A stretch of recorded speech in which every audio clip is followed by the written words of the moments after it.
क्रामतीश्वरः गृहीत्वैतानि संयाति वायुर्गन्धानि वाशयात्। श्रोत्रं चक्षुस्पर्शनं च रसनं घ्राणमेव च अधिष्ठाय मनश्चायं विषयानुपसेवते।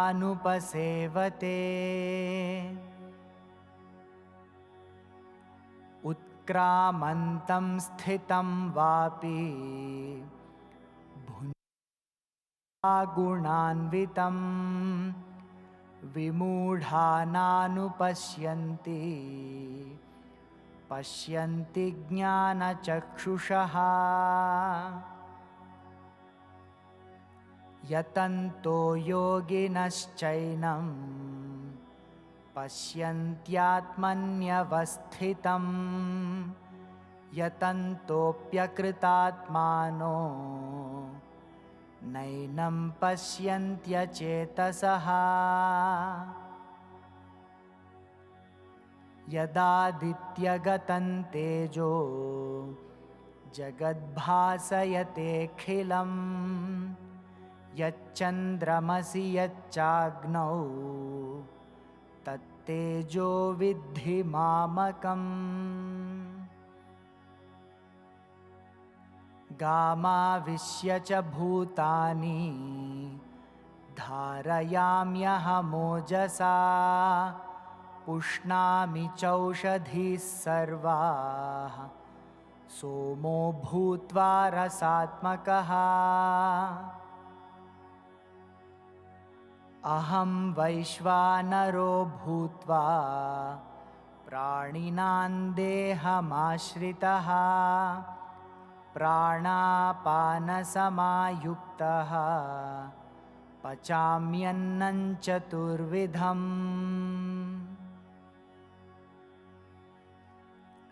सर्वस्य चाहं हृदि सन्निविष्टो मत्तस्मृतिर्ज्ञानमपोहनं च वेदैश्च सर्वैरहमेव वेद्यो वेदान्तकृद्वेदविदेव चाहम्। द्वाविमौ पुरुषौ लोके क्षरश्चाक्षर एव च क्षरः सर्वाणि भूतानि कूटस्थोऽक्षर उच्यते। उत्तमः पुरुषस्त्वन्यः परमात्मेत्युदाहृतः यो लोकत्रयमाविश्य बिभर्त्यव्यय ईश्वरः। यस्मात्क्षरमतीतोऽहम् अक्षरादपि चोत्तमः अतोऽस्मि लोके वेदे च प्रथितः पुरुषोत्तमः।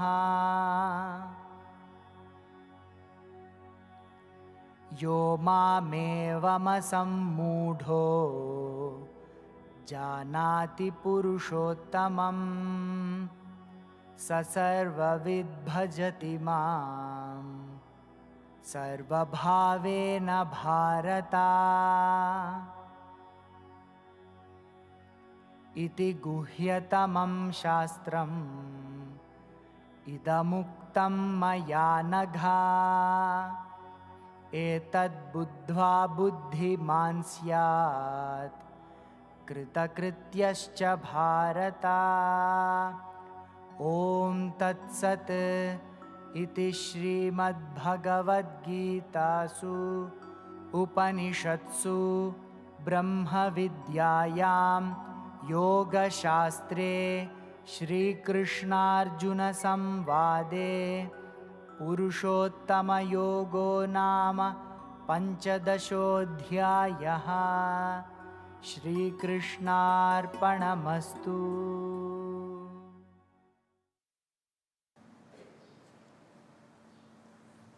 May we now request our revered Chancellor, Shri B.N. Narasimhamurthy Sir, to address all of us.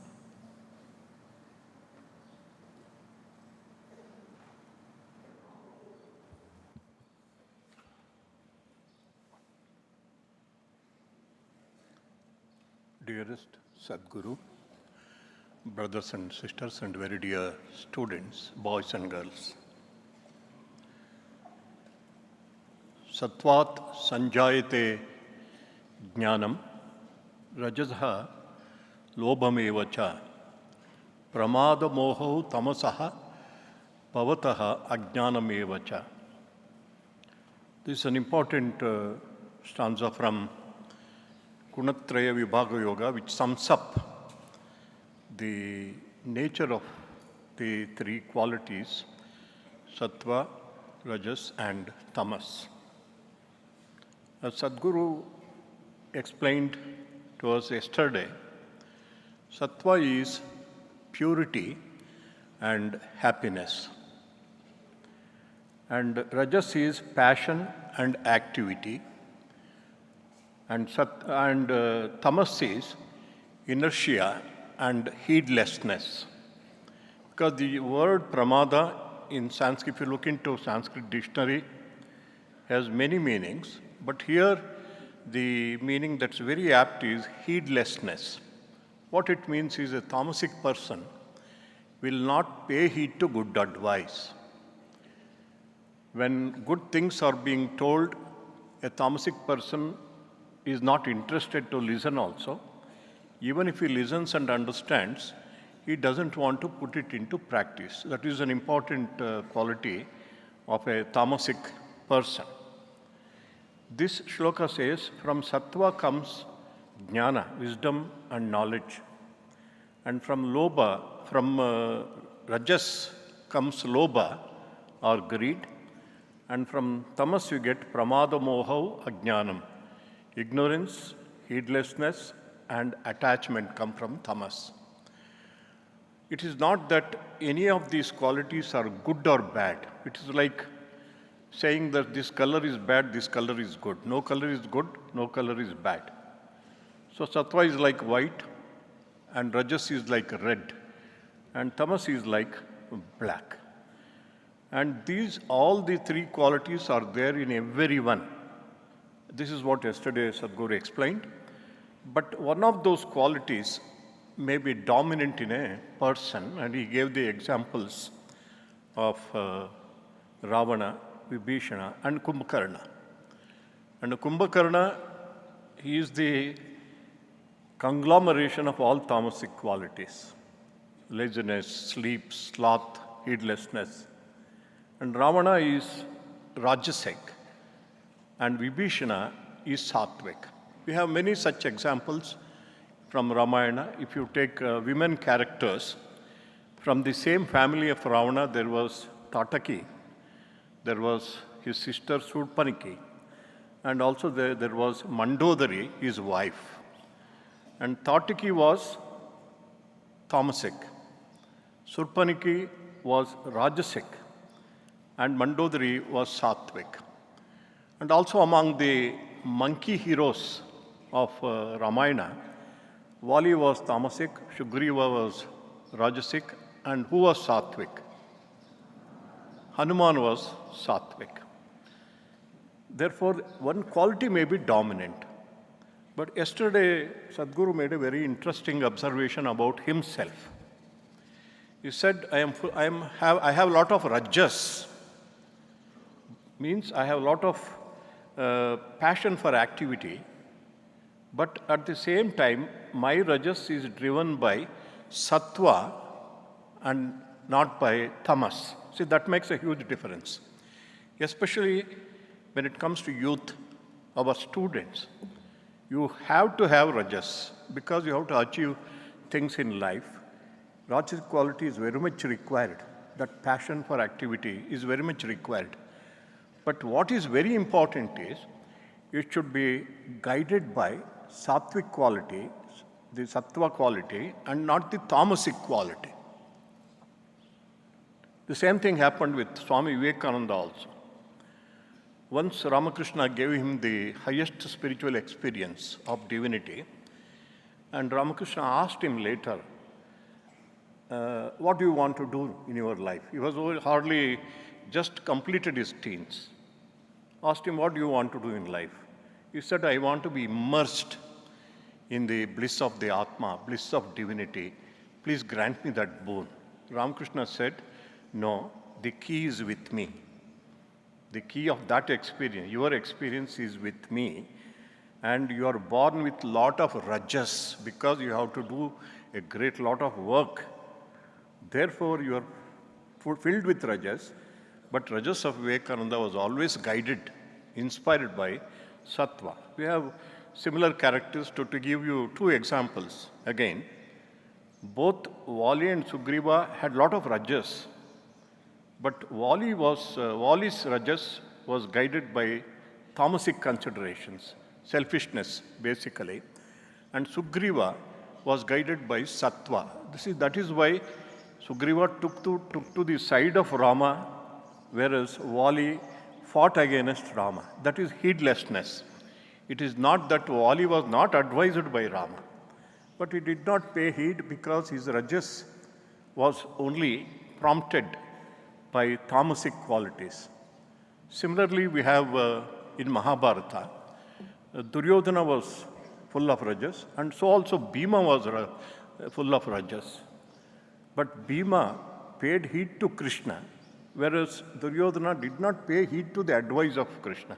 Krishna went to his court and advised him, this war is not advisable. It is going to destroy everyone. Just give 5 villages to the 5 Pandavas, they will be satisfied. But he did not pay heed. It is because of the tamasic quality. What is very important is youth, young people, when we are filled with so much of rajas, how do we see that sattva guides our rajas? It is by developing faith in God and devotion to God. In this context only, Abraham Lincoln, during the Civil War, when the war was raging, he made a statement while speaking to his army. He said, it is not important to know whether God is on our side, but it is very important to know whether we are on God's side. See, when rajas is guided by sattva, we are on God's side. Otherwise, we are on the opposite side.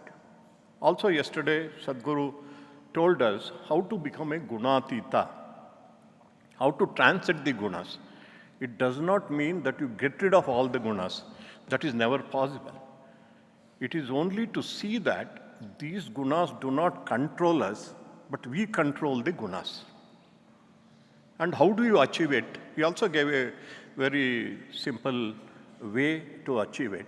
To start with, this applies to young people, students especially. If you strictly follow a routine based on the division of time into sattvic time, rajasic time, and tamasic time, see, that is the beginning. That is the first step. It applies to elders also. The sattvic time should be utilized for spiritual activity. That's morning 4 to 8 and evening 4 to 8. And morning 8 to evening 4, it is rajasic time. Therefore, it is for action. It is for activity. And night 8 p.m.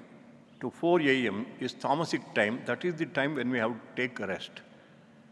Another very important thing which was made out by Sadguru yesterday was, in order to win over the gunas, become a gunatita, and realize our divinity, is to involve ourselves in selfless activities. That's a very important thing. You sublimate rajasic quality, that is selfish, passion, desires, greed, with selfless activity. When we involve ourselves in selfless activities, that is the way that we slowly gain control over our gunas. And we are not controlled by the gunas. That is the way to achieve liberation. That is the way to achieve emancipation. That is the way to achieve complete redemption in our lives. With these words, I conclude and pray to Sadguru for his enlightening words on the Purushottama Yoga and also to answer our questions. Thank you very much, Sara.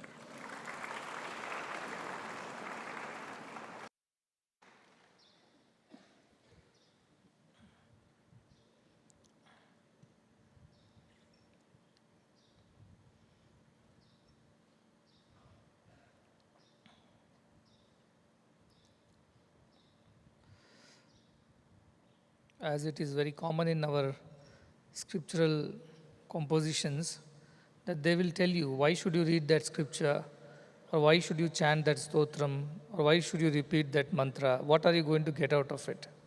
It's a basic human tendency, right? If somebody tells you to do something, the first question you ask is, what is in it for me? What am I going to get out of it? So Purushottama Yoga, no vibhaga here, says in the last shloka, this is the greatest of the secret that I am revealing to you. Iti guhyatamam jnanam. It's not guhyataram, it's not guhyam. Guhyam means a secret.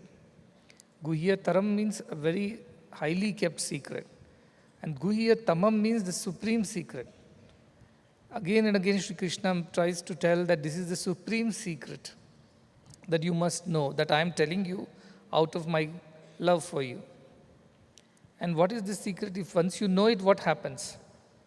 And he tells Arjuna, Etad buddhya buddhiman syat and kritakrityascha bharata. This is the outcome of knowing this secret. Etad buddhya, by knowing this secret, buddhiman syat, become intelligent. Intelligent in the sense, the one who can discriminate between Prakriti and Purusha.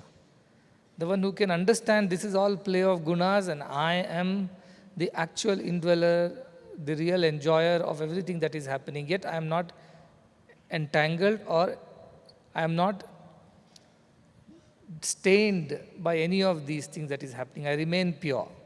Despite involving with the world, I remain pure.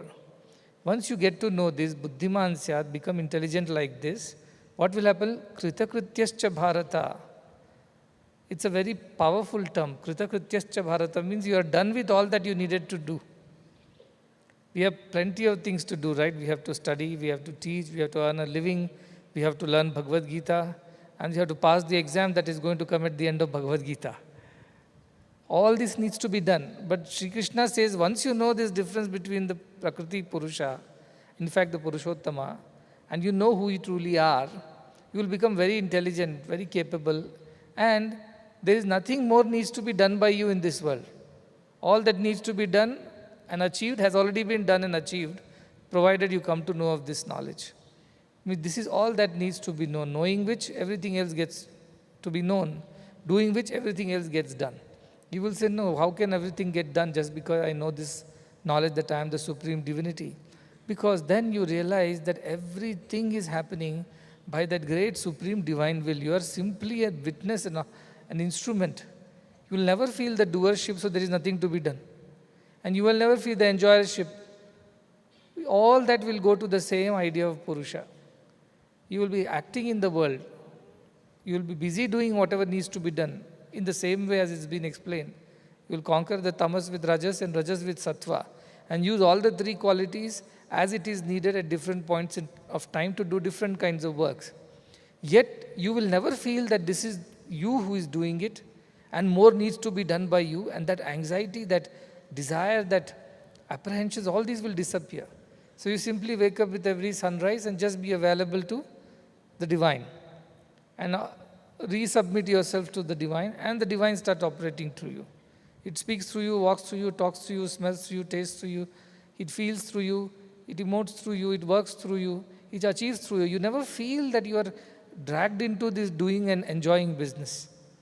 This is what you will achieve if you come to know the difference between the two, because right now your less intelligence is leading you to associate yourself with the Prakriti, that I am the body and the mind, and therefore all that is happening in the body and the mind is me, who is experiencing me, and I am the one who is suffering, I am the one who is rejoicing, I am the one who is failing, I am the one who is passing, I am the one who is achieving, I am the one who is not achieving.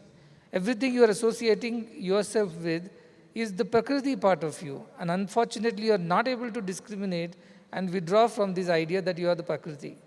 But the moment you develop this special intelligence, buddhi, which will help you to discriminate and distance yourself from this idea of Prakriti and establish yourself in the idea of Purusha, there's nothing more needs to be done in this world. And if anything needs to be done also under that great divine design, it will get done. And you will simply be just flowing with it. It is said in Ashtavakra Gita. How is the person who has realized this? He says, Shipta samskaravatena cheshtate shushka parnavat. Such a person, what does he do? He moves about in the society like a dry leaf floats around because of the wind. Not by his own effort, not by his own volition, not by his own desire or intention. This person moves about, goes about doing what needs to be done under his samskaras. Samskaras means whatever, now that he has gone above the gunas, his only samskara is the divine will. So whatever the divine inspires that person to do, the person is going on doing all those things. Like a dry leaf that floats in the wind without any volition of its own, without any will of its own. So they are like those floating leaves in the wind of divine will. And they are going wherever the divine will takes them, they are doing whatever the divine will wants them to do.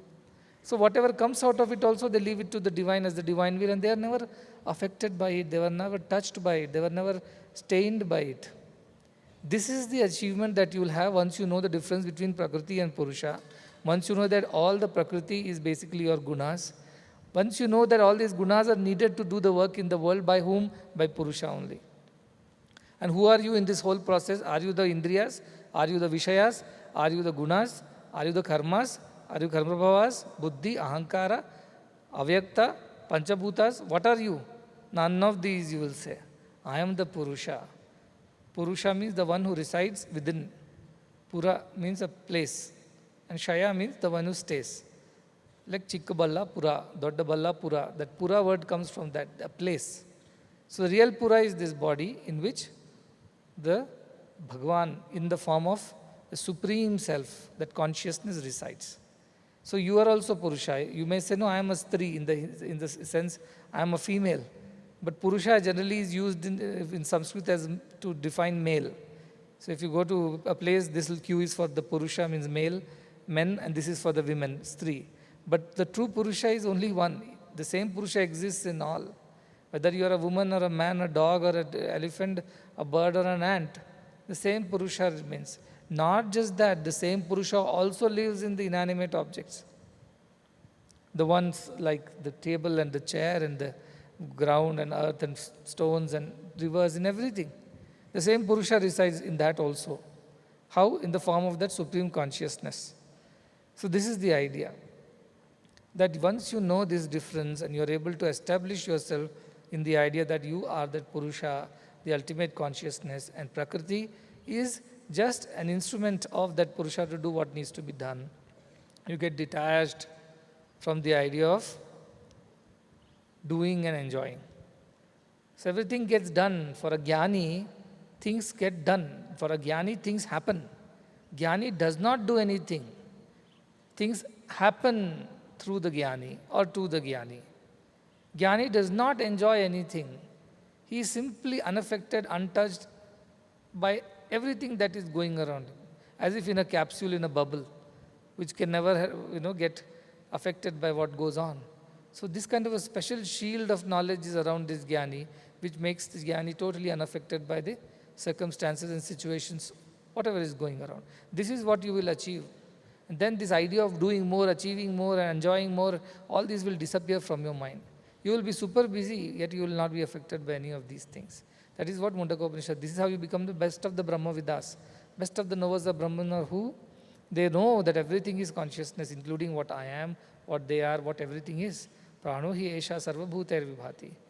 Bhavate vijanan nativadi, says. Nativadi means this vidwan, this knower of this knowledge becomes a man of few words. That means women of few words also, because you know the same knowledge. So you become people of few words, because what is there to speak? What is there to explain? What is there to talk about? You become very withdrawn and very happy with yourself. You'll open your mouth rarely when there is a necessity, otherwise you are generally silent. Again, that is a sattvic quality, remaining silent Maunam, Atma Vinigraha, all these are good qualities that we must practice. They have restrained over themselves. So become Nahativadi, they do not talk much. And then what else they do? Atma Krida, Atma Rati, Kriyavan. They're always reveling in the self within. When they close their eyes, they're lost in the self. When they open their eyes, they see the same self dancing. The gunas dance is going on everywhere. They watch it like a program and entertainment like you had last night. And you just are happy watching it from a distance. You never get involved in it. You remain at a certain distance. And yet you are super active, Kriyavan. They don't just withdraw and sit saying, anyway, all this is Maya, everything is illusion, what is there for me to do here? No, they are simply there, but things get done by them. New schools start, new hospitals start, new projects start, new shibiras happen. Everything happens just spontaneously, as if on autopilot. And they never can associate themselves with the achievements of anything that is being done. That is why I keep on saying, if somebody says you are doing it, I find it very difficult to say yes to such a thing, because I feel I'm stealing away the credit of the divine, the Paramatma, the Purusha, by saying as a Prakriti I have achieved all these things. It feels terrible. You feel guilty. But many people are there, the Rajasic people, you deny them the credit for what they have done and even for what they have not done at times. They are very upset. They cannot stay without getting the credit for everything and anything. Wherever there is good, they want to take the credit for it somehow. And something goes wrong, they find some scapegoat to blame it on them. These are typical buddhi of Rajasic people. Tamasic are so lazy, they never do anything, they achieve nothing. They don't even know what's happening around them. That is a different world altogether they live in. But Rajasic people are very selfish and very ambitious. So you find them fighting for credit. Whereas Sattvic person will always say, I have not done anything. No, you only have achieved everything. You have done everything. He feels, no, I have not done. All this has happened by divine grace, by divine will. Like that, he will distance himself from that idea of doership and enjoyership. Not just for the namesake, for telling in public and making everybody feel you are very good. But deep down within you, you are convinced that this is not something that you can claim any credit for. Everything is done by the divine only. It's happening through me, not happening by me. It's through me. Who is doing it? The same supreme divinity, the consciousness is doing. How is he doing? Using this prakriti that my body and mind is, the gunas that I have. It's using everything and getting it done. So you remain unaffected, untouched by everything that goes on. That is the beauty of this wisdom. Then you may say, many people think spirituality is about it's always staying in a state of some kind of a bliss or some kind of a exalted state of some kind of, people say like thoughtless, mindless kind of behavior. They are like people who are not aware of their surroundings. They are like zombies, spiritual zombies of sorts. They are not aware. This is not spirituality. These triggers, these experiences may happen on the way because, certain things get activated within you, certain chakras. But they all happen in the initial days only. Once you have crossed over to that buddhi and realize that even these excitements and these experiences, whatever you are having, as part of the spiritual progress, you meditate, you feel very blissful, or you experience certain energies in you. All this is Prakriti only. It is not Purusha. You will figure it out eventually. And then you won't run behind these things. That's why the Sukha of Sattva also is not something that will motivate you anymore. You will say, that's also fine. It's okay. It's a part of the divine will. Let it be so. But you will not run behind this. Most of the spiritual so-called people get stuck here and there. Because this experience of Sattva bind them. They get excited. But this Gunatita is the person who sees everything as a play of gunas and stays away. In the sense, stays aloof, stays untouched. And still he is not a spiritual zombie who does not know what's going on around. Fully aware, yet not involved in anything. Fully, deeply active, completely active in doing whatever is being done, but not considering oneself to be the actor, the doer. That kind of feeling comes a very different state of existence. When you have to experience it to know what it is like. And once you know that, you feel so light and unburdened of all kinds of sorrows and miseries and anxieties and all the vagaries of the mind, that you feel very light and very peaceful. So you don't want to exchange this for anything in the world, because it is so beautiful and you want to stay that way. That is what this person who knows the discrimination between Purusha and Prakriti and establishes himself or herself in the Purusha and distances himself or herself from the idea of being Prakriti, such a person achieves this. And this is the idea of our scriptures. This is the Palashruti, this is the achievement, this is the outcome of reading and practicing these scriptures. And spirituality is a state of peace and equanimity. It is not a state of some excitements and some energies. So don't equate spirituality with all those kind of experiences. The only experience of truly spiritual person is this: no worship, no enjoyership, absolutely equanimous. If this is what you are experiencing, then you have achieved the spiritual heights. If you are experiencing anything else or only on certain days and not on certain other days, you know that you have still some work to do. There is a simple way of understanding what spirituality is. So somebody asked me, so you mean you don't get excited when good things happen? I said, yes. And you don't get depressed when bad things happen? I said, yes, that is what spirituality is. He said, but life will be very boring, no, then? Because there is no excitement in life, there is no high what you call peaks and spikes in your thing. Always you are, I told yes, but I also don't have troughs and depressions. So that is the other side of the story also you should see. You want all the excitements of the good things, but you want to avoid the depressions of the bad things. Not possible, because both come in pairs. This world is like that, dvanda. That's why here he says, dvandva vimuktaha. The one becomes free from this duality of sukha dukkha sangyaihi. Of the sukha dukkha means everything is labha, alabha, mana, apamana, jaya, ajaya, everything. That person alone attains this, he is saying.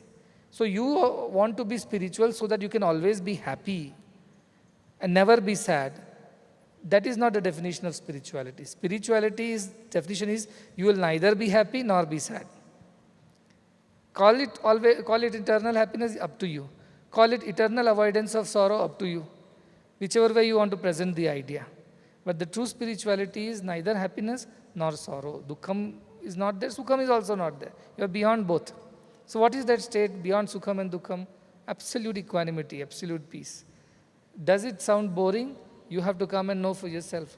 Maybe when you are so used to all excitement and chattering and running behind things and getting excited for all small things and big things, then probably you will find it boring in the beginning. I feel like I am becoming insensitive, I am becoming cold to everything. No, you are not cold, you are not insensitive. You are just being equanimous. It's very different. There are people who are rude and cold because they are insensitive. They don't care. This is not the idea of don't care attitude. You care for everyone. We care with a lot of love and concern, but you are not touched by emotions that come out of it. So you're beyond these emotions of sukha dukkha. So what is spirituality? Neither happiness nor sorrow. Generally, all this while Sri Krishna is saying, once you achieve this spirituality, you will become very, very happy. That's what he's saying. That is the way to motivate you. But actual state is what? Absence of sorrow. So also absence of these joys, these spikes, pleasures and joys. So what is that state called? That state called is some kind of ananda, it is called. See, there is ananda, there is ananda, and there is ananda. Nanda, excitements, joys. Ananda, no excitement, no joy, all sorrows. Ananda transcends both. There is a state of absolute equanimity. There's a shanti, ashanti, and then prashanti. Higher kind of peace. It does not change. So this is what you will achieve at the end, and this doing and enjoying, this whole idea of craving for things and running behind things, all this will disappear from your mind. Why? You should never forget the context of all chapters. This is against the battlefield, background of the battlefield, where Arjuna has a duty to perform. He is still to fight the war. Looks like in 15 chapters we have almost forgotten that we are here for a war and we are enjoying the philosophy. But he is to remind Arjuna, you have to fight the war after all this discoursing. And what is that war? You have to kill your kith and kin if need be, but yet you are not the killer. You have to go through the motions of whatever the war, but you are not to be dragged into it. You should stay away from this idea of hatred and joys and sorrows and things like that, because all this may emerge in you the moment you start acting. Right now we are sitting in the chariot peacefully talking about these great philosophies, but the moment war starts, all this will be put to test. And that time you should not be the doer and the enjoyer. That time you should be the Purusha acting and not the Prakriti getting entangled. For this reason, Sri Krishna is going on repeating himself. I am giving you the secret knowledge, super secret knowledge. Nobody knows it. I am telling you, you are the first one to know it. He again and again tells so that Arjuna gets motivated to follow this knowledge. Of course, he feels very happy and privileged that he is Krishna's so close friend that Sri Krishna is revealing such top secrets to him. But at the same time, Arjuna has a responsibility to follow. So this is the idea of why we learn all the scriptures. And as he mentioned just now, Prakriti is the gunas, and with gunas only we can act in the world. Without gunas, we can't do anything in this world. These are the tools, these are instruments which we need. They are not bad, neither they are good. It depends on how you use them. Anyway, one rule is that excess of anything is bad. Sattva in excess, in the sense without any rajas, will be of no use to anybody. That's what he's telling, that you have to learn your subjects, you have to do well in your subjects so that you can help others.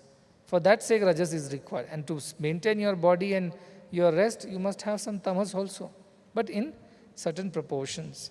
But in the world, we will see these proportions are different in different people. And accordingly, Sri Krishna long back said, Chaturvarnyam maya srishtam gunakarma vibhagashaha. I have segregated, I have classified the society into 4 kinds based on their gunas. And now you study for yourself. This is an assignment. What do you mean by Brahmins? What kind of gunas Brahmins generally are supposed to have? What kind of gunas Kshatriyas are supposed to have? What kind of gunas Vaishyas, that is business or traders, should supposed to have? And what kind of gunas Shudras, the laborers, the worker class, supposed to have? Now you understand for yourself by observing people around you. Go around and observe the workers, how they are, how they behave, what they do, when they do, and what is their approach and attitude towards things. Do you feel a lot of curiosity to know new things, learn new things, curiosity to experience higher joys? Or you see them that as long as I get my daily wage and get my food, and maybe at the end of the day some drink, I am okay. We'll see next day what happens next. Sometimes you run behind them, catch them and bring them to work because they don't want to work. It happens or not? So you understand what do I mean by Shudra disposition or Buddhi. It is not about where you are born. It is about how you behave. And how you behave depends on what kind of gunas you have harbored within yourselves. So you understand now, Brahmin is basically those who are eager to know more, want to learn more things. And their joy comes from learning. They're not interested in money. Today's Brahmins have changed. It's all mixed up. But earlier Brahmins were only interested in knowledge. They were not interested in money. So most of the Brahmins lived a very simple, pious life. Whereas Kshatriyas, very aggressive warrior class, they want to be the toppers in the class. Nothing doing, I have to be first. If they get 2 marks less and the neighbor gets more, they'll chew up the teacher's head till the teacher gives the same marks. They will not give up. They want credit for everything. They want to be seen and known. They'll be everywhere. That is Kshatriya Buddhi. So also Vaishya Buddhi is there, very selfish. Always counting what they have and how much they can make out of it. They can never get over it. They're not interested in great knowledge. They'll learn knowledge if it leads to money. They will do anything, activity like Kshatriyas if it leads to money. If this is not leading to money and personal wealth, they're not going to do anything. You see all these things. I meet all kinds of people around the world. So whenever I meet them, I see them through this lens of Bhagavad Gita. This fellow is namesake Brahmin. He is Pakka Vaishya. All the time counting and calculating. What can I get out of it? Now you have this, I always give this example. A lot of these Brahmins, so-called the born Brahmins, they're very touchy and very fussy about things, Don't come, don't touch, don't come near me and all that. Very orthodox. Same people run hotels and restaurants and all that in India, especially in South India. Most of the big hotel chains are people who are originally from Brahmin birth, by Brahmin families. I tell them, when the Shudra comes to the hotel, will you refuse them food as long as he gives money? So while money is involved, Shudra, Brahmin, everything it disappears from there. Money has no caste, no religion, nothing. Everything is okay. The 10 rupees that Shudra gives for eating 2 idlis in your upachara is the same 10 rupees as a Brahmin gives you for eating a rava dosa. You don't distinguish between the 10 rupee note. That is the same. But outside you say this is not right, that is not right. See, when it comes to selfishness, so are these Brahmins real Brahmins? They are Vaishyas only, right? Because Vaishyas don't mind, money comes from anywhere, it is okay. Most welcome. How it comes doesn't matter. It comes, it matters. So this kind of buddhi, you watch out in your own surroundings. Look at people who have this kind of buddhi. And you know what gunas are prevalent in them. And that is why Shri Krishna has classified them like this, because it's best to give them the job that suits them the best. No point in calling somebody who is not interested in hard work and studies and putting them and giving him all the scholarship and all the encouragement. Anyways, nothing is going to come out at the end of it. Similarly, no point in asking a Brahmin who is very intellectual, very academic oriented to run a business. They will not be able to run a business. No point in a Vaishya who is always interested in his personal monies and things to become academician. It won't work for them. Because in academics also you'll be thinking. That's why these Vaishyas are running so many educational institutions. They made a business out of it. So all this, when mixing of gunas happen and your work is not matching your gunas, that is what creates confusion in the societies. For that sake, this dharma was there. But it should not be stretched beyond its original intention and used it for, as I said, political gains by pitting one against the other in the name of various differences. That's unfair. That's unfair. When money is the same, whether it comes from Vaishya, Shudra or Kshatriya, knowledge also should be the same. So also access to God, access to good opportunities should be same for all. Why should there be differentiation? But people according to their gunas will pick up. I wanted to clarify that. And according to one shloka from our Purana, it says, that everybody is born Shudra only. We are only interested in food and sleep when we are born. We are not interested in anything. Janmana jayate Shudraha. Then what happened? Samskara dvija uchyate. When you do samskara, when you go to school and start samskara means samskruti, start purifying yourselves, start becoming a better person, then you become Vipra. That is when you are called as Vipra. Means the one who is getting into education and studies and knowledge seeker, the sattvic person. Then Veda Patanat. After that, this is not enough that you just go and start learning. You have to learn study the scriptures. You are not finished your Brahmin business. You have not become Brahmin yet. And finally, when do you become Brahmin? Brahma janati iti brahmanaha, it says. So it says, Janmana jayate Shudraha. Samskara dvija uchyate. Means you are second born, twice born when you start your samskaras. Veda Patanat bhaved vipraha. Brahma janati iti brahmana. Till you realize Brahman, you are not a Brahmin. Just because you are born in a Brahmin kula does not qualify you to be Brahmin unless you have attained Brahman. So if you all attain Brahman, we all are Brahmins only that way. And if you are not attaining Brahman, even if you are born in a kula of Brahmins, you are not a Brahmin. That's how our scriptures are very clear. Unfortunately, only selectively things are taught and told for vested interests. Everybody is not told everything and everybody is not taught everything. Otherwise, it will remove all the confusion and disparities from the society. And that will not benefit a few people with ulterior intentions.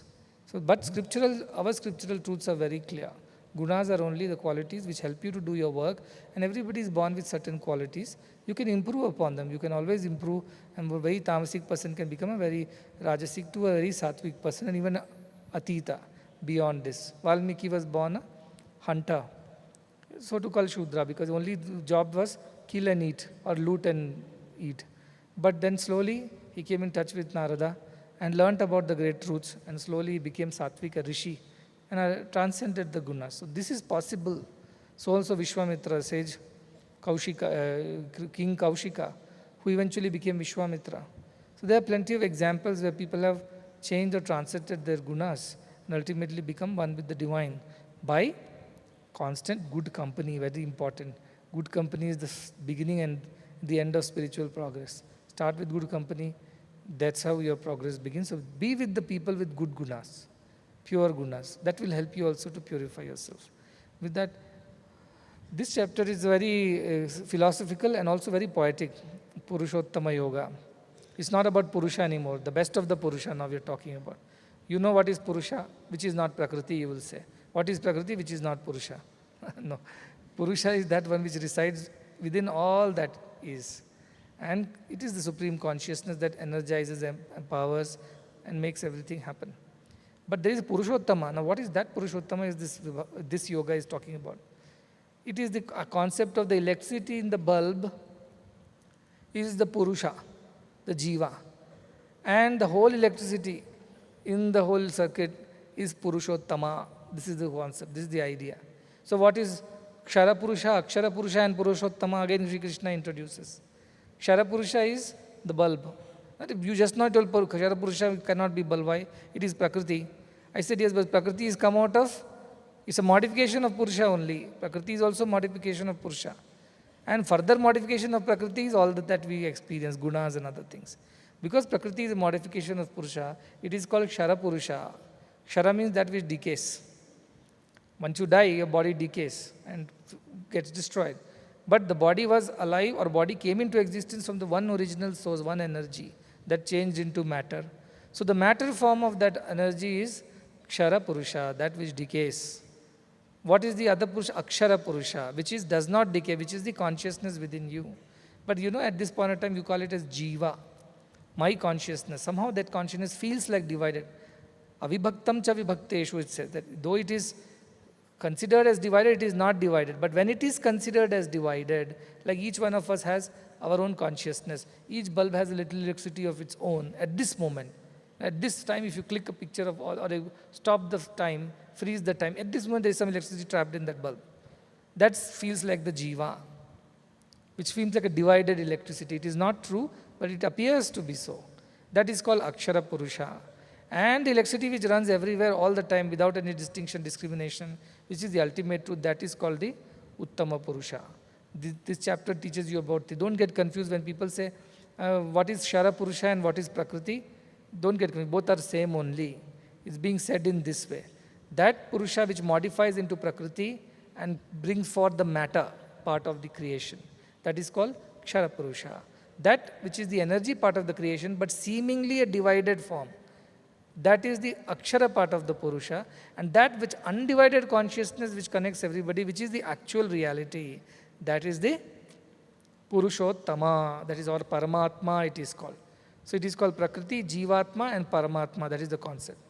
Or Jiva, Jagat, Ishvara also is another cause. Jagat means this Prakriti.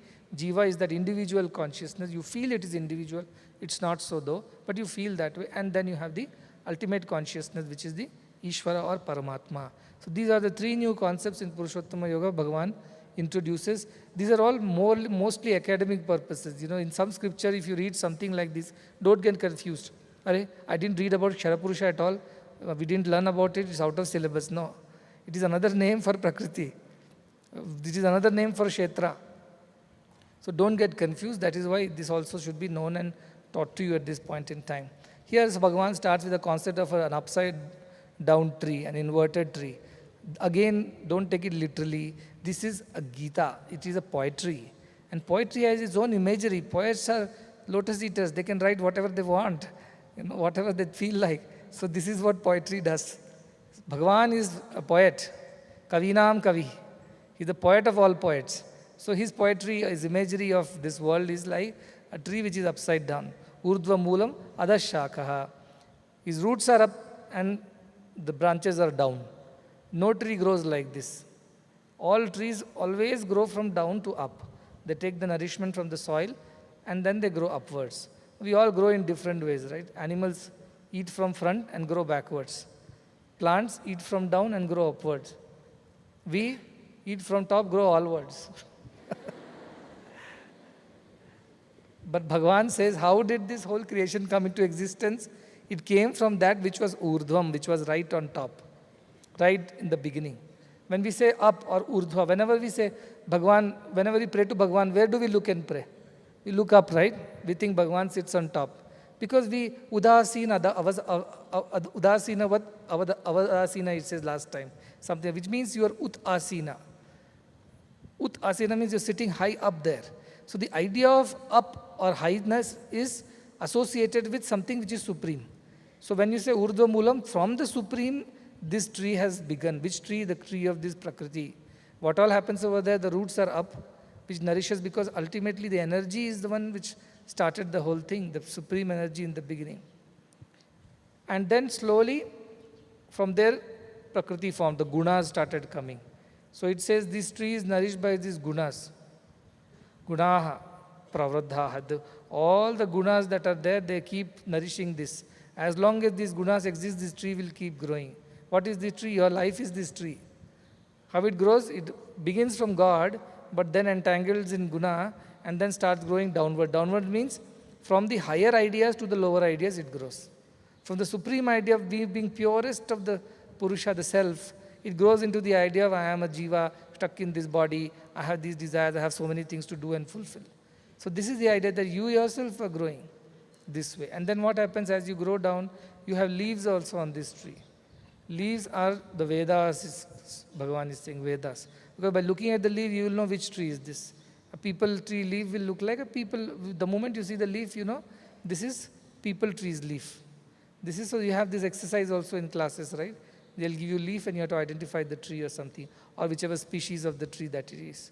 So some have pointed conical leaves, some have flat leaves, some have small leaves. So you know all these differences. So Bhagavan says, Vedas, Chandamsi Yasya Parnani. Vedas are the leaves of this tree, because by reading Vedas, you can come to know about the truth of this tree. Veda Shastra, Veda, this is Upanishatsu, Brahma Vidyayam, Veda, this Shastra, Yoga Shastra, all these are part of knowledge system of India. So these leaves are verses of the Vedas which will tell about the highest truth. Aham Brahmasmi. It tells the truth. And that truth, once you know, you can get to know about this tree, how it works. If you don't know the truth of the Vedas, you'll never get to know yourself or this creation. That's what it largely means. And Vishaya Pravalha, the buds. How does a tree grow? It bears buds, they become flowers, flowers become fruits, fruits have seeds, then another tree starts, right? So it says like that, these buds are Vishayas, all the sense objects behind which we run. And to eat this, taste this, go there, enjoy this. Because of which we keep on producing new buds, it means new ways of propagating ourselves, new ways of getting entangled. And then all the leaves keep going downwards. The branches starts going downwards and all sidewards in all directions. What are these branches? Karmas. Whatever actions we undertake using the gunas, they all bind us. So you have seen people tree, Ashwatha is a people tree. You see it has got prop roots because it grows so big, it can't support itself. Then it needs to develop prop roots and they support the large branches. We went to Sri Lanka, we saw the tree there.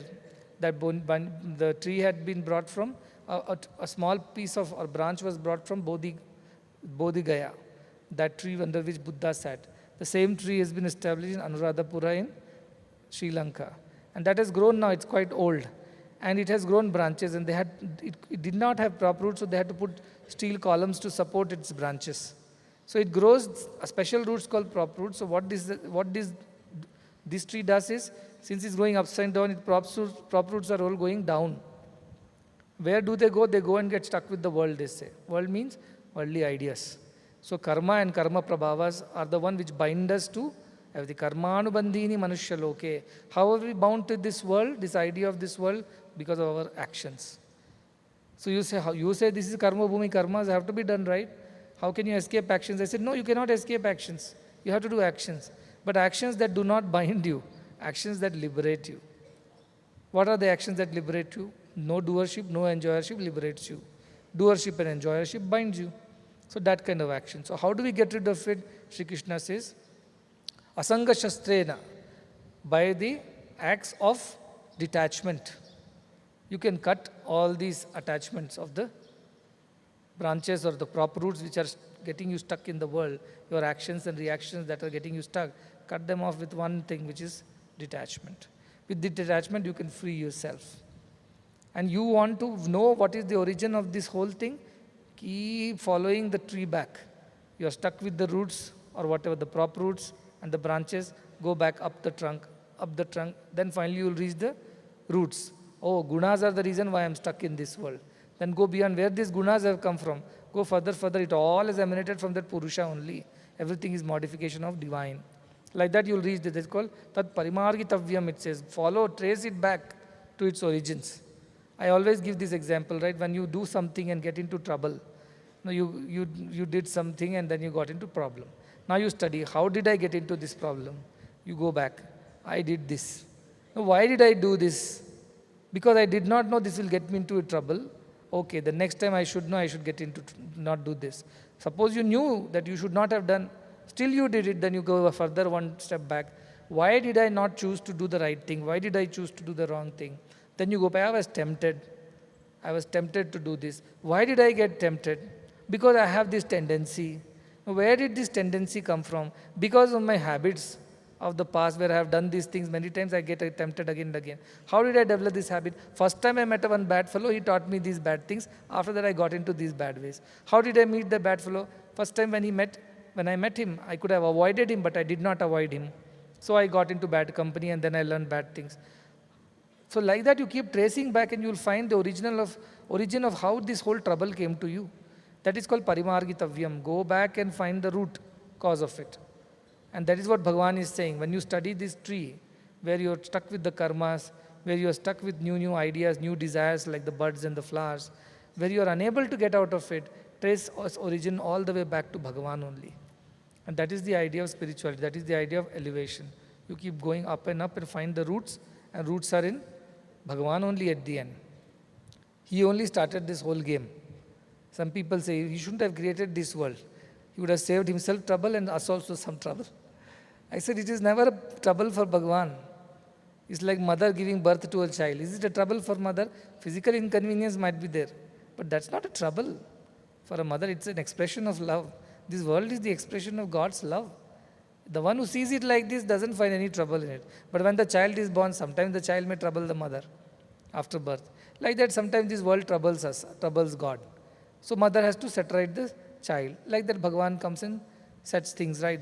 Dharmastapana he does. So it's all a game. It's a Leela Kaivalyam. It's all a Leela, a play, a sport of Bhagavan. One who sees it like this, they will not find too many faults in this world. They will think, it's all right, that is how it is meant to be. They will be okay with it. So trace it all back to the origins from Bhagavan. The one who can trace it back, not get stuck in the leaves, branches and the trunk of the Prakriti, but trace it all the back to the origin Bhagavan, such a person becomes Buddhiman. Such a person never gets stuck in anything. That is what Bhagavan says. And know that while you are eating, while you are sleeping, talking, walking, you are living, you are dying, in everything I alone exist.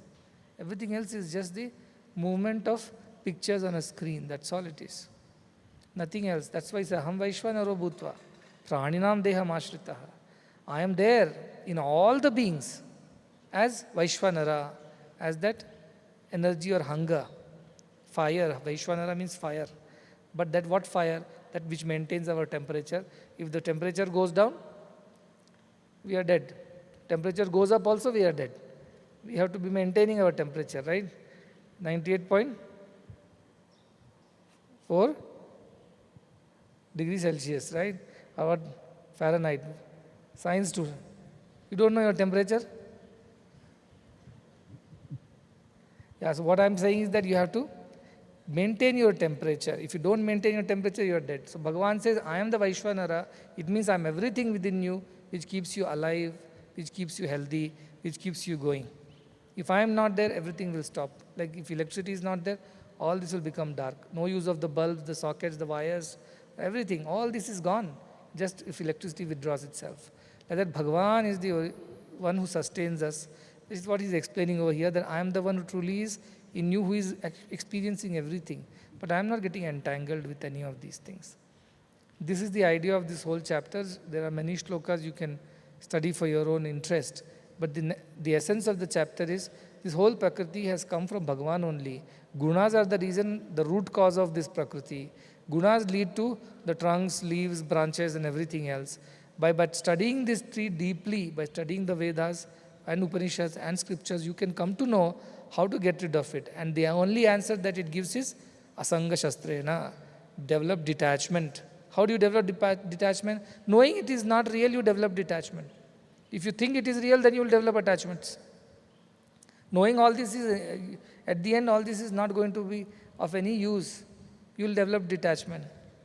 That is the idea, how to develop detachment. Knowing that this is all an illusion, this is all Prakriti, this is not the truth of Paramatma. Why should I invest my time and energy in this? How does it help?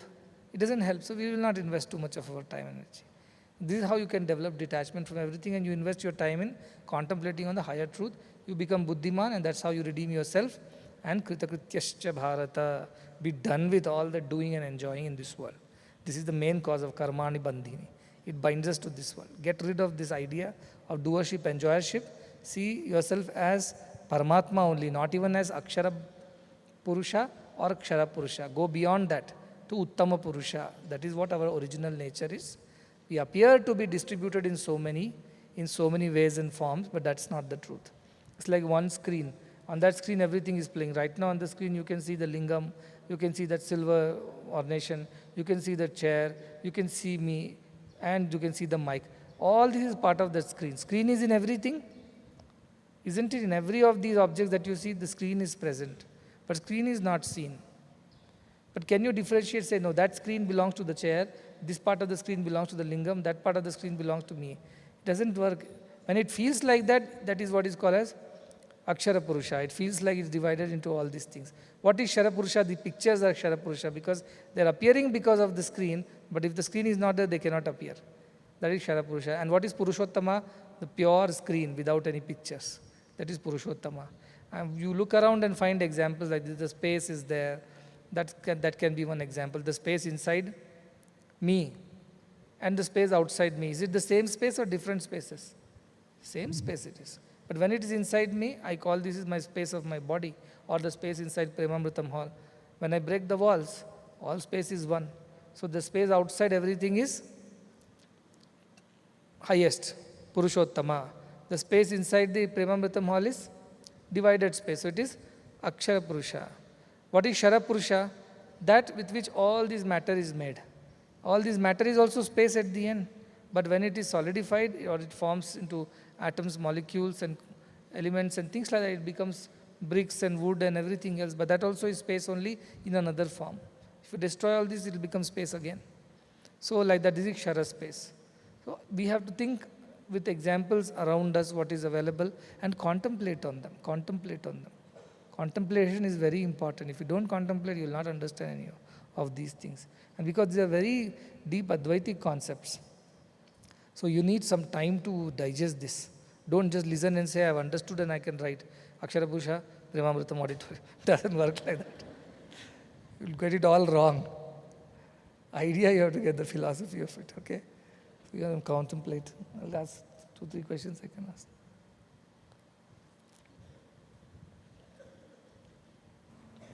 Swami, some people find comfort in hoarding things and in substance addictions. Are these related to gunas or could they be coping mechanisms towards emotional trauma? Whatever behavior is we are exhibiting is originating from some guna. It is not possible that you behave in some way and there is no guna backing it. It's a guna only. What guna can this be? Substance addictions, where you want to subdue your emotions and mind and get into a state of insensitivity or insensitivity. That is a tamasic nature. No? What you are trying to achieve is a tamasic way of living, where you don't have to deal with the world, you don't have to deal with the problems of the world, you don't have to deal with the anxieties of the world. What are you trying to do? You are being tamasic. So there is a tamasic guna in you which is asking you to do these things. Hoarding things can also be rajasic way of doing things. For example, you want everything for yourself, you don't want to give anybody anything. This is a typical rajasic quality. It could be for a small child who is hiding pens and pencils in his bags, stealing from everybody, or it could be a big politician who is looting the very nation. Idea of hoarding is largely a rajasic idea, and substance abuse is a tamasic thought. Because what you are trying to do is you want to get into a state where you don't have to deal with anything. That's a tamasic thing. So you are doing that. And coping mechanisms can be there. For example, even sleep is a coping mechanism. Many people I've seen, they get very tense or anxious. They simply go to sleep, close the door and sleep off. That is their way of coping it. Some people will go and meditate. That is another way of coping. The one who runs to sleep to cope with the issues is a tamasic fellow. The one who goes to do meditation or prayer to cope up with stress is a rajasic fellow, a sattvic fellow. So now you know that these mechanisms also are born out of a guna only behind. Everything, prakriti kriyamanani gunai karmani sarvasha. Any action in this creation is born out of guna only, not born out of anything else. Think like that. Swami, how does Gayatri Mantra help in our spiritual progress? Can we chant it anytime, anywhere? And can women also chant it? Gayatri Mantra itself is a feminine energy. You see, the Gayatri is a Mata, Chandasam Mata, they say. She is the mother of all the mantras. Again, it's a personification. Does a real woman by name, or what a goddess by name Gayatri exist? Not physically. It is not a physical phenomenon. It is a personification of an idea. What idea? Of wisdom. What wisdom? The wisdom that is in the Gayatri Mantra. And it is called the best of the mantras because it covers certain aspects. It covers all aspects of prayers that you can think of. So Gayatri Mantra is that way is very powerful. You all know Gayatri Mantra, right? What does it pray for? If I chant 21 Gayatri Mantras, I will get better marks in the exams. That is not the intention of Gayatri Mantra at all. Om Bhur Bhuva Swaha. Bhur Bhuva Swaha are the 3 lokas, 3 times, 3 aspects of Rajas, Tamas, Sattva, whichever way you put it. Everything in this world is 3, 3, 3. This is how it has been designed. So all the three is Bhurbhuvasvaha. Tat Savitur Varenyam. Savituh means that brightness, that sun actually. So Varenyam means the one which is worshipable. Why sun is being equated with the brilliance of the Atman only. It's Paramatman only. It is not brilliance of this sun outside. Many people look at the sun and chant Gayatri mantra. It is only a symbol.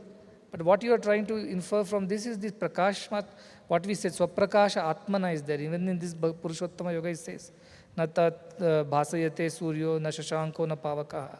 There sun doesn't shine, moon does not shine, fire is not existing over there. Then how is light happening over there? It's for my luminance. It's my knowledge, Bhagavan says. It is me who is shining over there. So when you look at the sun or Savita or whatever you chant, you are actually referring to the ultimate supreme reality which is self-luminous. It doesn't need anybody's help to be known. If you want to know this table, this light has to fall on the table, only then I'll get to know the table exists. But to know the self alone is required. You cannot know self by any other means. It has to reveal itself. Like sun shines, in the light of the sun only, you see the sun. Likewise, in the light of Atman only, you see Atman. That is the idea. So, Savitur Varenyam Bhargo Devasya. What is the nature? Bhaga means extremely effulgent. And that one I worship. Dhimahi means I meditate upon. And what should be the reason for this meditation? What should be the palashruti? What should be the outcome? Dhiyo yonaha. This particular, my mind should shine with the same illumination of wisdom of Atman as it is in you, should also happen to me, O Bhagavan. Prachodayat. Please bless me so. Please be kind and gracious to me. This is all the mantra is asking. So mantra is not asking about becoming sharp in your memory, intelligence and all. It is said that way that if you chant this mantra, you will become intelligent. Why? Because God's intelligence will become your intelligence. You pray to God, God, the knowledge that you embody, let that knowledge happen to me too. So that I can see everything as you see. You see everything as divine, I also should see everything as divine. This is the knowledge. Beautiful verse comes from Mundaka Upanishad, many Upanishad, Mundaka Upanishad also. It says this, Tasya bhasa sarvamidam vibhavati. As it shines, so everything shines. Tameva bhantam anubhati sarvam. In its light, everything shines. So, once we have the divine knowledge, which is considered as the supreme light, in that divine knowledge, everything looks divine to us then. Like in green light, everything looks green. In blue light, everything looks blue. Likewise, in the knowledge or the light of Bhagavan, everything looks like Bhagavan only. That knowledge and wisdom should come to us. That is the prayer of Gayatri Mantra. This first, let me remove the confusion and illusion around Gayatri Mantra. And when should I experience this? All the time. Bhur Bhuvaswa means three lokas there, Bhur Bhuvaswa. But they also consider it as 3 times or 3 ways, gunas, in whichever way you want to name it. In all time of my life, I should experience the same divinity in all as you are. But for that, I need you to bless me. Because you alone can give me that wisdom which you have. I cannot borrow and get it from anybody. That is the prayer of Gayatri Mantra. And once whose intelligence becomes pure and shines like God's intelligence, naturally life becomes easy for such a person. Every decision is made by the divine, you become an instrument. So that is the idea of Gayatri Mantra. Anybody can chant it. Women and men is only a distinction in the Prakriti, Kshetrajna. But Kshetra is one and the same. So this is applied to everybody. Anybody can chant it. There is no problem. What is the good time to chant? When your mind is more peaceful, it has more effect on you. You're running behind everything and simply mechanically chanting won't make sense. You need a little time, place and situation where you can sit peacefully and meditate on this idea. Bhagavan, illumine my mind with the same knowledge of divinity that you embody so that I see the whole world in your divine knowledge and I see everything as divinity. Bless me with this boon is the prayer. And you can't make this prayer just like that anywhere. Sometimes in the beginning you have to have a place and time, and Satvik Kala is the best time, morning or the evening time, that's the best time to chant any mantra for that matter. But doesn't mean you cannot chant any other time. You can chant it any other time also if you have the situations that are favoring you. In the middle of doing something, it's very difficult to chant mantras. But once you get used to it, then any time, any day you can chant, it will still have the same effect. Idea is that. All can chant it, children can chant it, elders can chant it. In fact, it is my recommendation that the first mantra you should teach every child is Gayatri mantra. And with that, let the children begin their education. Because this one knowledge, and teach correctly, that the idea of Gayatri mantra is to attain that highest divine wisdom with which you can see everything as divinity. That idea should be inculcated in the children. It tremendously helps in spiritual progress. It's a beautiful prayer, and if you really, really surrender to divinity and pray for that wisdom, that is what the divinity wants to give, right? If you, the Upanishads say, when somebody goes and asks the divinity that I want to know you, it becomes very happy. It becomes very happy and wants to reveal itself to somebody. Because nobody comes to the divinity asking, please tell me about you. They all come to ask for Arti, Jignasu, Artharti and all kinds of things. Very few people want divinity from divinity. So when they ask, it becomes very happy. So everybody should chant Gayatri Mantra. It is very important. And Gayatri Mata is just a personification of that wisdom. It's not like it is a particular figure or a person. It's a personification of the wisdom. Like Ganga Mata we say. Ganga is a river. How can it be a mother? Because it's the nature of the mother. It gives and gives and gives. Likewise, this Mother Gayatri, this mantra gives and gives and gives if you ask for this wisdom.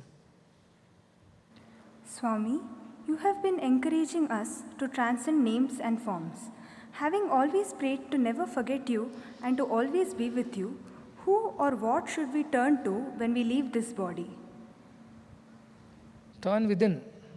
Don't turn to anybody, turn towards anybody. Turn within and leave the body. What does it mean, turn within? Withdraw all your senses and mind and buddhi. Focus it on your, Krishna also has taught, in your Hridaya. Hridaya means the core of your being. Experience that awareness, existence that you are. And with this thought, when you leave, there is no coming back. With any other thought you leave, there can be a coming back.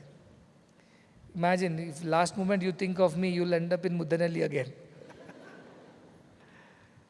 Or you think of Bhagavan Vishnu, you'll end up in Vaikuntha. Or Shiva, you'll end up in Kailasha. Right? So any thought, any form and name will take you to some place, or because that is whatever the last thoughts are, they lead to the next birth. So think of nothing is the right way. But Bhakti Yoga people will tell, no problem, I don't mind going to Vaikuntha and staying with Bhagavan. So Bhagavan, you only come and take me. That's a nice way of, feeling a little, a little more, it's a consolation of a kind. That I am going to be alone after I am dead. No, I'm not going to be alone. Bhagavan, whom I know very well, will be with me. But then you want him in a name and form, then you will go to that loka and stay in the name and form only. But if you do not want to come, taddhamam paramam yadgatva na nivartante, from where you don't have to come back. Taddhamam, you want to go to that place where no sun shines, no moon shines, only Atma shines. That Dhamma, if you want to go to, you have to only contemplate on that Nirguna Nirakara Brahma. That is the only way you end the cycle of birth and death. Otherwise, you will come back sliding down this Ashwatha tree from the roots all the way to top roots and stuck there somewhere in the branches and keep growing. So if you don't want to be stuck, the only way is final contemplation should be Nirguna Nirakara Brahma only. That is the perfect way of exiting. Swami, you often say that we should love your uncertainty, but there is some kind of fear of the unknown that prevents us from embracing it. How to overcome this? This is the Sharanagati. When you are a child to your parents, they don't explain to you where they are taking you, what is going to happen next. You simply go because you trust your parents. You trust that they are taking you to wherever it is good for you. And that Sharanagati is the most important point in spirituality, especially in the Bhakti, Dvaita Bhakti, all the more important. That is why I always insist that, there is nothing is uncertain in this world. Everything is certain. Everything is under divine design only, right? Everything is certain. Karma prabhavas, everything is certain. You do this, you will get this. You do that, you will get that. Everything is certain. There is nothing uncertain. You may not know it at that point of time, so it looks like it is uncertain. But Sri Krishna says, no, all these I have finished before only. Nimitta matram, you be just an instrument. All this is already done by me. Because I know if this course of action is what you are going to take, this is going to be the result. I have already decided. That way everything is fixed. So why is the uncertainty in the whole thing? You may not know about it, so you are feeling uncertain. But do you need to know about it? Then where is faith and where is surrender? If everything is explained and told and you are convinced about it, then you take to this path, then there is no faith, the component of faith and surrender does not exist. It's more like a transaction.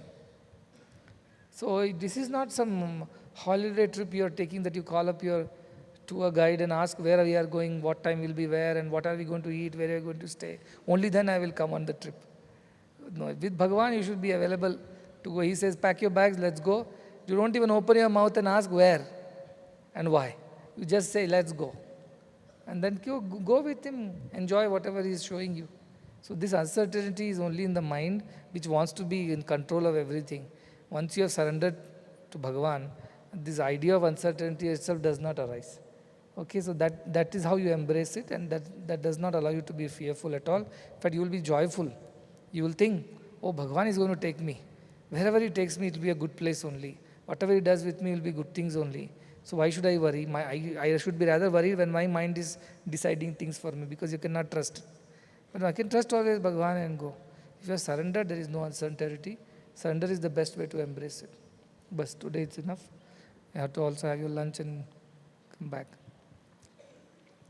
This is the kind of end of the Vedanta, very high Vedanta side of Bhagavad Gita. Now there are some practical ways of practicing many of these teachings, which are going to be there. What all the various types of aspects of the why Daiva and Asuri qualities are there. How these are all technical details only. And it also tells us how it helps or harms our spiritual sadhana by being associated with those ideas. So the next two chapters about Daiva, Asura, Sampada Vibhaga Yoga is about the divine and the demonic qualities, which is nothing but the combination of these Sattva, Rajas and Tamas only. And then we go Shraddha Traya Vibhaga Yoga. As we mentioned in the beginning, Shraddha is the most important aspect in spiritual or in any activity. Shraddha means intense faith in Guru and Shastras. But people have different levels and intensities of faith. They have different types of Shraddhas in life. Some believe in certain things, some believe in certain other things. Why they believe differently? Again, driven by Rajas, Tamas and Sattva Gunas. So that we are going to read. And finally, it comes to the conclusion chapter, which again is a combination of all the concepts in Bhagavad Gita. It's a nice summary or the summing up of the entire Bhagavad Gita. And that is how the Bhagavad Gita comes to an end. What is interesting is, it is so well designed as a curriculum, as a textbook. It goes, you imagine very beautifully, it starts with a battlefield, some kind of a background, you see. A story should start. No? Once upon a time there was a king. So like that, once upon a time there was a battle going on between two warring cousins. And this is what happened after that. So nicely it sets a context and a tone. After that, slowly, the first chapter itself reveals all that we are going to learn throughout Bhagavad Gita in shorts. Then, one by one, chapter by chapter, petal by petal, it opens and teaches about deeper concepts till we come to this idea of Uttama Purusha. That is the highest concept. Beyond that, there is nothing. Sakashta Saparangati, he says. That is the highest, the best, the supreme. Beyond that, there is nothing needs to be known. Everything is below that. Kshara Purusha, Akshara Purusha, Prakriti, and all gunas. Everything is below that only. The highest on top is Uttama Purusha. So we have just now learned the highest knowledge, supposed to be a supreme secret, which nobody knows. Why they don't know? Because they know it only theoretically. They don't know practically. That's why they don't know. He says very good. Pashyati jnana chakshushaha. The one who has the eyes of wisdom only sees this. All others are simply looking at it, but they are not seeing it. Now somebody goes to an art museum and stands in front of, who is not an artist, never has appreciated art, stands in front of an abstract portrait. He's seeing, but he's not seeing, right? We cannot understand that art. But an artist will know, oh, these shades, these strokes, there is a significance, there is a depth, there is a philosophy behind this painting. Whereas an ordinary person who does not have this an understanding will not enjoy the painting, will be looking at the painting, but not seeing the painting. Likewise, we are looking at the world, but we are not seeing the world in the true way, which is to see it as Bhagavan only. That's our problem. That's why he says this is a supreme secret, because though it is there in open for all, yet only a few who have developed these all good qualities which have been mentioned. Even in this chapter, few good qualities are there. If you practice these qualities, then only you are able to develop that eye of wisdom with which you can see the truth as it is. It's not given to anybody and everybody. Therefore, though it is a secret, yet I am telling you, but it will remain a secret till you have practiced all the good things that I have told you to do and realized it for yourself. Because we are incapable of realizing, so it remains a secret to us. It's like you have a treasure chest, but you don't know the combination lock. You cannot open it. So you have treasure, but you are beggar, because you cannot open the box. Likewise, this is the secret. It is there with you, yet is not there with you, because you have not realized it. So realizing is the way to open this treasure chest and become spiritually wealthy. And for that, all these practices are required. Should not have ego, should not have attachment, should not have all the other negative qualities, and develop sattvic qualities and eventually transcend that. So this is, till here it is very practically, it is coming. Please go back and contemplate. I will see you tomorrow.